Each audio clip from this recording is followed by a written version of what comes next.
Wilson, Mary Catherine Ham, Brian Neiman, today's newsmakers, and you. The Morning Majority, 630. WMAL. It's 8:37. You're with the Morning Majority. And, here's a question for you. Do pretty people, do the beautiful people get it all? Do they not only have good looks and they get to date other beautiful people and marry other beautiful people and have beautiful children? Or, and do they earn more? Yeah, well, there's a lot of evidence that says, yes, that is indeed the case. And there's been a discussion of late about whether we should extend legal protections for people who are just butt ugly. I mean, should they be protected under the law? Well, we thought we would check in with the guy who's done the definitive work on this topic. He is Professor Daniel Hamermesh from the University of Texas in Austin.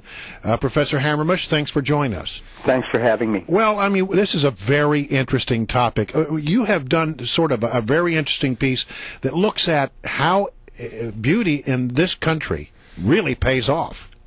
It's not just in this country, it's everywhere. It pays off in the labor market, in jobs, in pay, in marriage, who you marry, how much they make. It pays off in loans, and it pays off ultimately in happiness, too. Yeah, so give me sort of the basis that backs up your theory. Well, there's been a huge number of studies now, of which ours is one of the very first, sort of saying you take two people who are otherwise identical, just the same in every way you can think of, and ask how much more is the good-looking guy or woman going to make than the really ugly one? And the answer in the U.S. for guys is about 15% more each year of his life. Wow. But how do you determine in your study that someone who is ugly or average looking and someone who is good looking? I mean, isn't beauty in the eye of the beholder? Sure, it's in the eye of the beholder, but if I ask you to, say, rate somebody in a 5-to-1, or like the old movie 10, you remember that? Yeah, okay. Yeah, a 10-to-1 scale, you're going to give somebody, let's say, an 8. Other people looking at the same person will give them an 8, a 7, or a 9. We tend to agree very much. Even though it's subjective, we have similar standards. Yeah, but it has to do a lot with facial symmetry. I understand that's one of the factors. It's symmetry, but it's even more than that. It's sort of a life. It's not a life force. That's a stupid phrase. Just a sort of a force that a person exerts. But symmetry is very important, yes. How did you come to start studying this? Well, I was doing something else almost 20 years ago, and I saw some data on this, and I said, gee, it would be fun to think about this like an economist. The only problem was walking across my campus, then I started giving everybody I saw a rating, and I don't advise you to do that. Yeah, I was gonna ask about that, how it must affect your thinking about other people's looks and how you use that in your life. Yes, regrettably it does. I try to get it out of my mind, but it's not so easy. You're right. All right. Now, this other issue, which is sort of interesting, this idea that perhaps as we protect certain classes in this country because they are minorities or because of their sexual preference, maybe we should offer those kind of protections to people who are ugly. In other words, make it illegal to discriminate how much you pay a person based on their looks. Is that something that you think is a good idea? You're in the District of Columbia. They Right. already do that in D.C. Okay, that's the city ordinance. And that explains a people lot. file lawsuits in D.C. and in a couple of jurisdictions in California. To my mind, logically, if you can't really change your beauty, and the evidence is very clear you can't change it very much, then logically, and beautiful people do better than ugly people, then logically it's not that much different from protection on the basis of disability status. So I would argue logically I don't see a difference. The only difference is politically whom you want to spend government resources on to protect.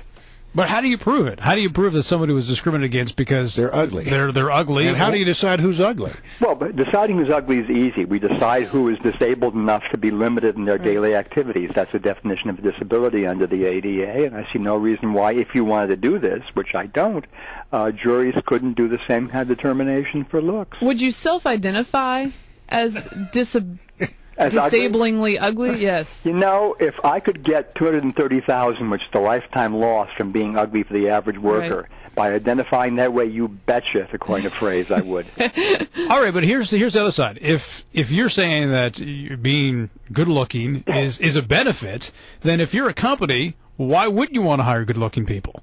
No, you would. In fact, the company makes money off of good-looking people. But just as you would argue, let's say we're 80 years ago, let's say, and there was tremendous prejudice acted out against African Americans. Companies wouldn't want to hire them. Companies want to behave the same way as the average guy. There's very little difference in the behavior and the economics here. Now, but what's the difference then between people who are dumb? Very good question. The difference is intelligence, I would argue, is inherently productive. It creates things.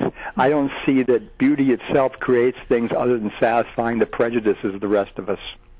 Now, what I was trying to get at was, how do you create the standard? Like, do you call in a bunch of people and say, like, if you were to create a legal standard for ugliness, would you call in a bunch of people and have them self-identify as ugly and show up and you do a test to see who's ugly and who's not? How does that work? No, I wouldn't do that. I would think just in every lawsuit, if somebody says, I'm really hideously ugly and I've not been hired, and your company's been discriminating against the ugly, as has been the case in complaints against Amber Crowley and Fritz recently, a jury would decide, yes, there's clear evidence that they've only hired good-looking people, and they've enforced a standard which is not consistent with what would then be the law. All right, you wouldn't need a panel. But why shouldn't Victoria's Secret or Abercrombie & Fitch or other organizations be able to say, looks do matter because it helps sell our product? Same response as before, 10, 80, 100 years ago. I don't think it's the same thing as race, though. I mean, you're actually, selling based on what people will deem to be beauty. I mean, when it comes to clothes, or it comes to lingerie for sure, or some other product, I mean, that makes a difference. There's no doubt about it. So only it's an asset. Because we are hung up on beauty in the society.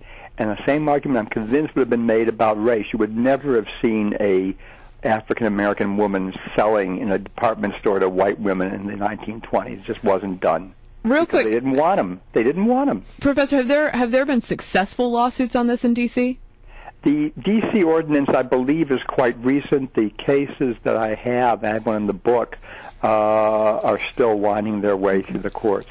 Well, when I don't make it on America's Next Top Model, I'm there. I just want to hit one more quick point, if I could, and that is that your study also shows that tall people make more money. Is that right? As someone who's 6'4", I'm rather interested in this answer.